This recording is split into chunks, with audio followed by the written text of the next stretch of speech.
Twice upon a planet. Part 4. Stay close, guys. We won't have to worry about these hooligans much longer. What are you going to do, Nev? I'm not going to do anything. Just wait. I don't like this, Mr. Corton. What if they arrest us?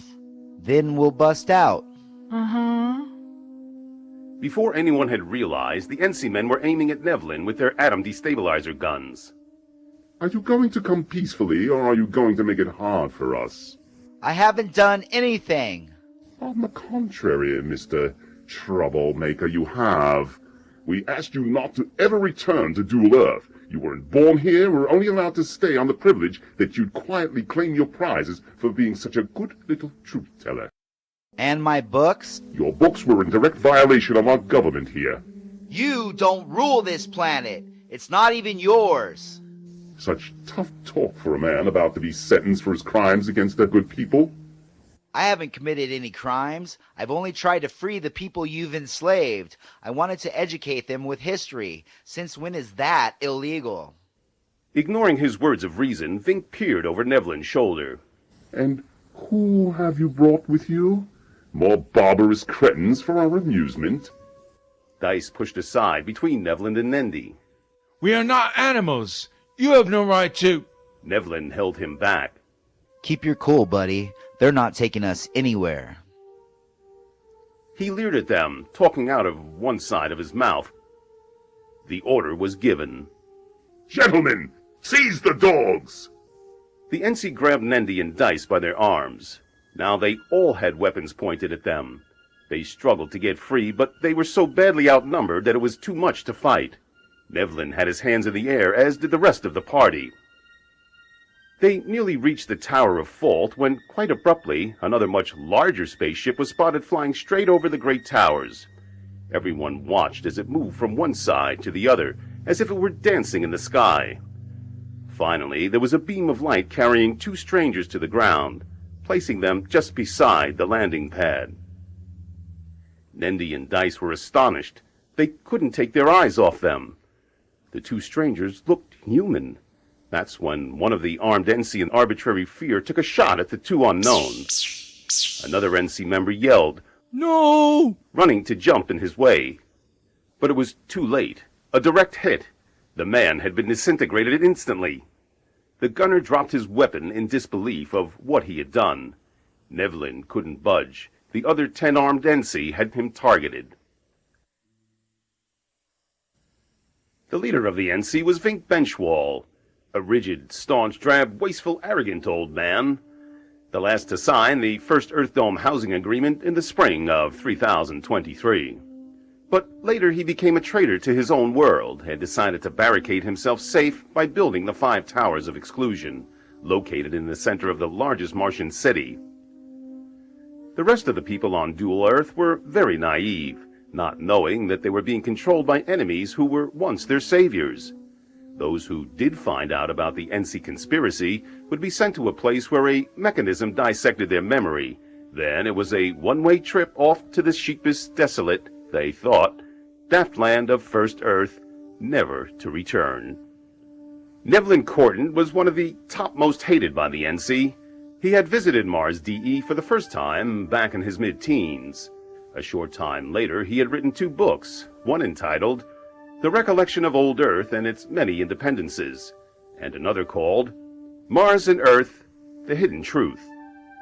His first book was showered with compliments and great reviews from both the NC and Earthians, but the second told about the beginning human visits to Mars a long time ago. It read, The nations of Earth set up a manned mission to Mars called Project Martian Life.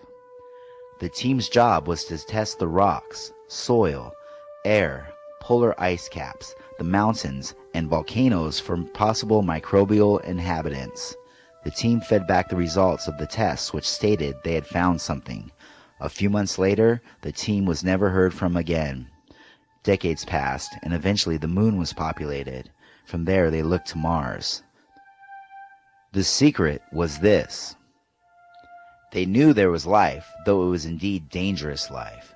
The crew of the first excavation of Mars were infected by the isofim disease, caused by the hostile Martian microorganisms found near the pyramids of Elysium. This didn't bother the NC establishment on the moon. No, they had another idea. They would exterminate this life, without telling anyone back on Earth what was going on, and then terraform it to their liking. And so they did. They also banned any investigation around the pyramids as an attempt to further cover it up. Nendi let out a scream. Dāce pulled away from his captor. The two strangers traveled on a small floating disc, arriving at the scene quite quickly. You can see them clearer now. A man and a woman. The man was wearing an official uniform with the insignia SV1JH on the pocket flap of his shirt. The woman looked much older, about early 20s, and wore a dress, black with decorations of zigzags running through it. Her hair was very long, reflecting beautifully in the sunshine. Hello. Dāce looked into the man's eyes and felt a very comforting warmth about him. He didn't know why. I can't believe it. It's... He couldn't find anything to say.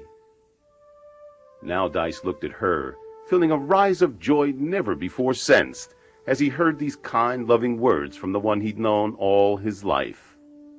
Brother, I've missed you.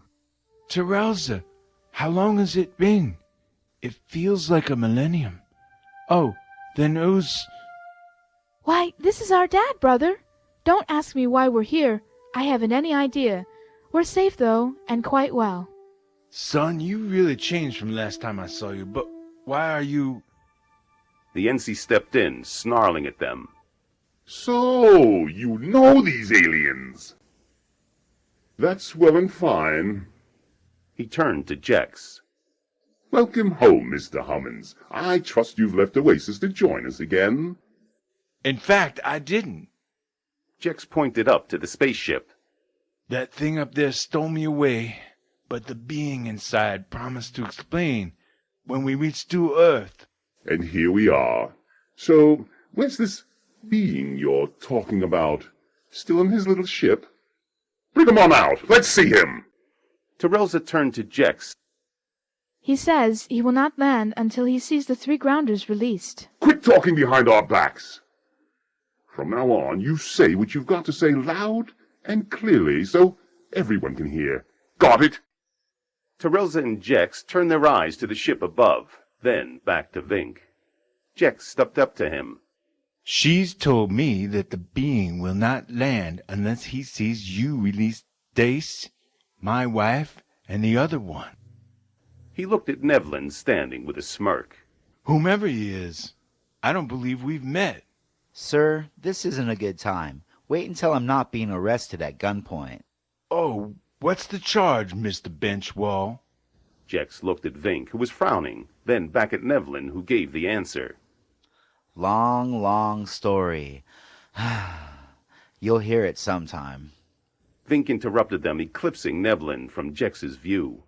I don't care what some being says. Vink wrenched Nevlin by the chin, pointing a finger in his face.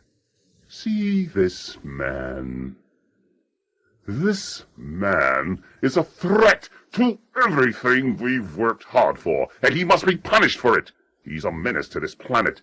There will be no trial. He's already been convicted. Nevlin tried to kick Vink below the belt, but the NC restrained him. Jex took a few paces closer to the cage of people surrounding Nevlin than the others. But you didn't answer my question. Jex held out his palms. What has he done? He is charged with grand theft of technologies from the Astrostar Corporation and false accusations against NC lunar establishments. No, I haven't stolen anything. I am a member of Astrostar.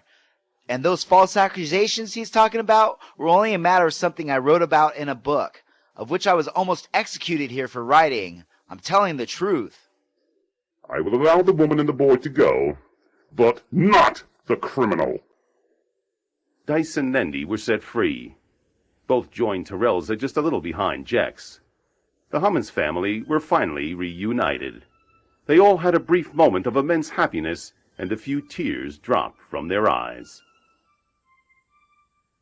But soon after, the ships still hanging in the sky began to multiply into more ships. In a matter of minutes, the whole area was completely covered with them. Everybody stared up. Suddenly, there was a very loud rumble. All the ships expelled huge amounts of mist-like creatures, their eyes flaring at the NC. All at once, like a choir of radio static that could be heard from all around the globe, they spoke. We are the knight you seek. Our reason for capturing your grounders was to get your acknowledgement of us. We realized this was imperfect. One of the globular mist beings pointed what looked like a sort of finger at Vink. Why would you not release the remainder? Well... The remainder is exacted to be unbounded. A green neon shell formed around Nevlin, effectively ceasing the NC from harming him. The guns in their hands disappeared into thin air. Nevlin began to float up and was transported to the rest of the group. All grounders on this stellar night orb must revise destination. It belongs to the life force, which might destroy them. Vink looked around nervously for fear they might come after him. The rest of the NC were unable to make any movements. They were captivated by the awe of the encounter. Jex raised his voice to the beings. Destroyed who? The aliens turned to Jex and the others. The essential beginning of life sent to this stellar light orb. Vink began to run, immediately stopped by an invisible shield. He looked up at the beings, shuddering with absolute terror. Now it became clear, very clear. The NC drones knew it, the Hummins, and now the life force beings. Nevlin almost felt sorry for him. A flash of bright. The beings attacked Vink from all around.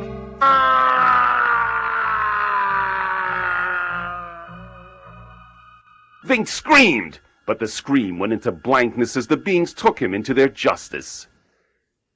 The whole scene looked like a kind of tornadic liquid metal. When the whirling stopped, there was nothing but a hole in the ground and his dead sorrow left.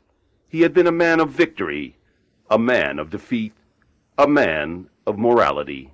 Now he was nothing, a brutal memory. That's all he was. He hurt more people than he saved, yet the pity, although quite small, resided in everyone. The odd silence was broken by the beings. We have eliminated for purpose. Do not fear. The one you call Benchwall was sent away. He did not feel pain. He was not a grounder. All grounders should now find decision of the two possibles. What do you mean? The mist-like creatures scrambled for a few moments, then absorbed themselves back into their ships. Tyrelsa, Dāce turned to her. I just want to know what happened to you up there. I'll tell you all about it later. She kept a close eye on the ships above them. It was very strange. There was no sound at all. The whole city, the whole world, stood absolutely still. Jex pointed upward. Look!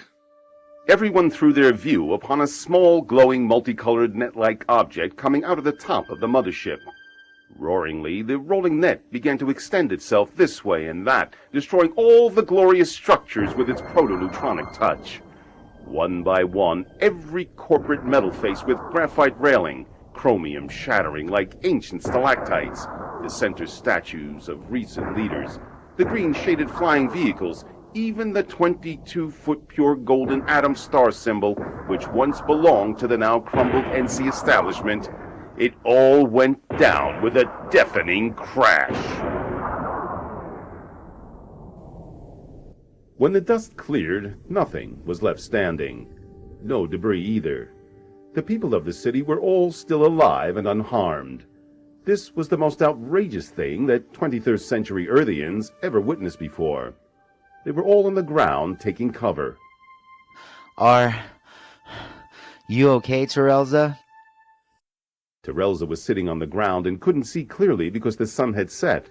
It was twilight now. I'm okay. Thanks. She didn't realize who had spoken, and could feel she was back to back with somebody, thinking it might be her brother. Then twisted around, seeing Dāce from afar, located next to Jex, talking to him. A hand reached out to help. She accepted. Quite unexpectedly, she was suddenly face to face with none other than Nevlin Corton, her one true love. He smiled his kind smile. The two just stared at each other like they were caught in a dream, and nothing was real. Jex broke in abruptly. Hey, is everyone all right? I think it stopped. Nevlin and Tyrelsa both snapped out of the trance, walking in opposite directions.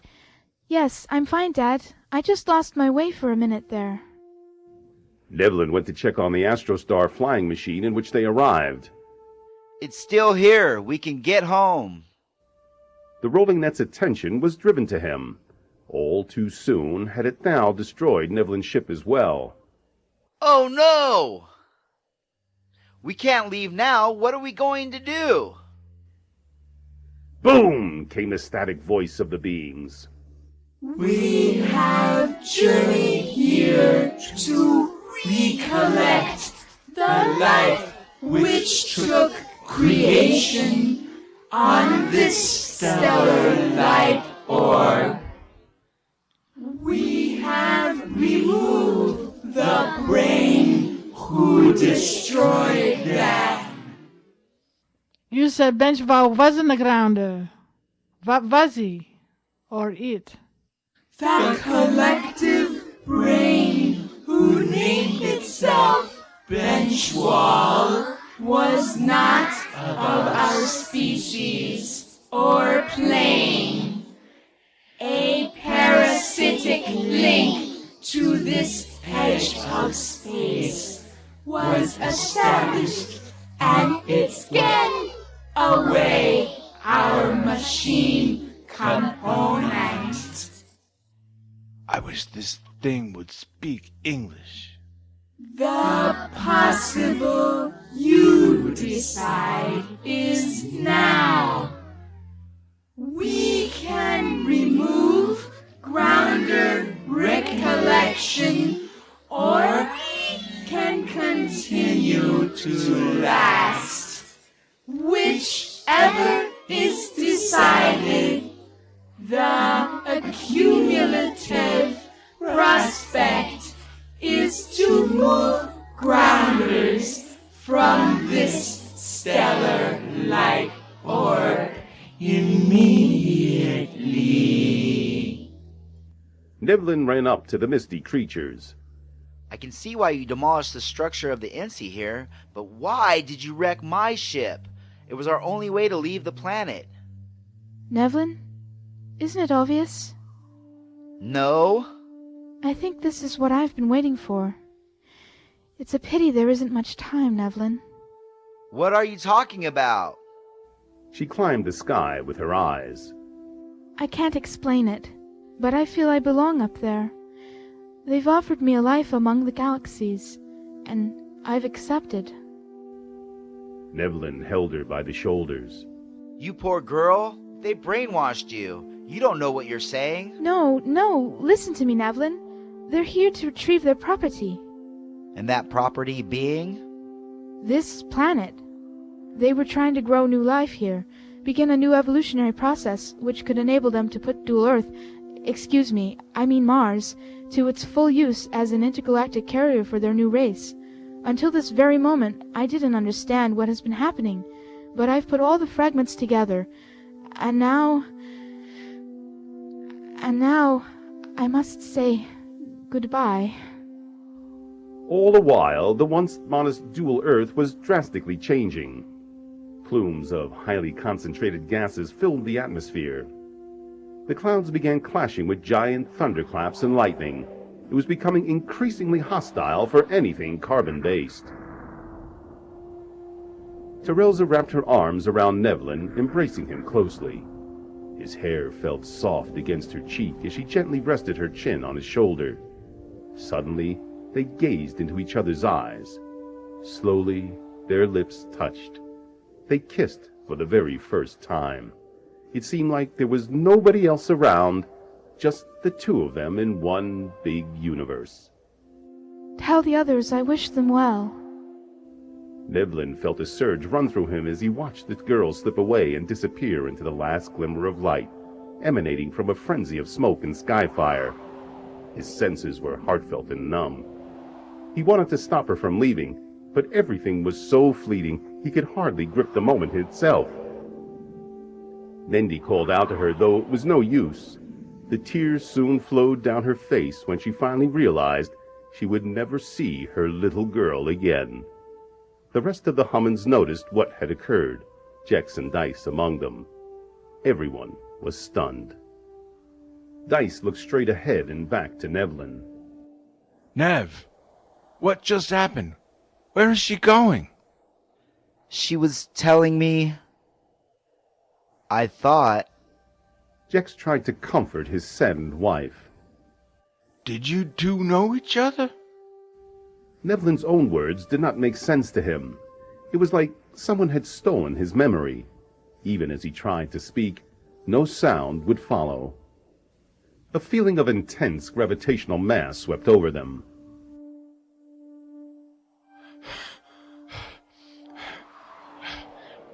What's going on? The alien ships took every last human residing on dual Earth, placing them back onto their original, one and only, beautiful blue globe. The people awoke simultaneously within different parts of the world, feeling extremely disoriented. Dāce, Jex, Nendi, and Nevlin all found themselves standing on the mysterious tall grass field in Edian City, where it all began. Beyond their world, in the fluxing shore receding from a solar face, dual Earth and its siblings recreated themselves, coming together to form one single primordial stone again. It shined like a brilliant red flare as it blasted off into the blackness of deep space, with the visitor ships before it. Planet Mars was now even more a legend, as the cosmic skies were forever changed. Inside an unawoken memory, once drawn to existence, there remains the lambency of the truth within.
Walking in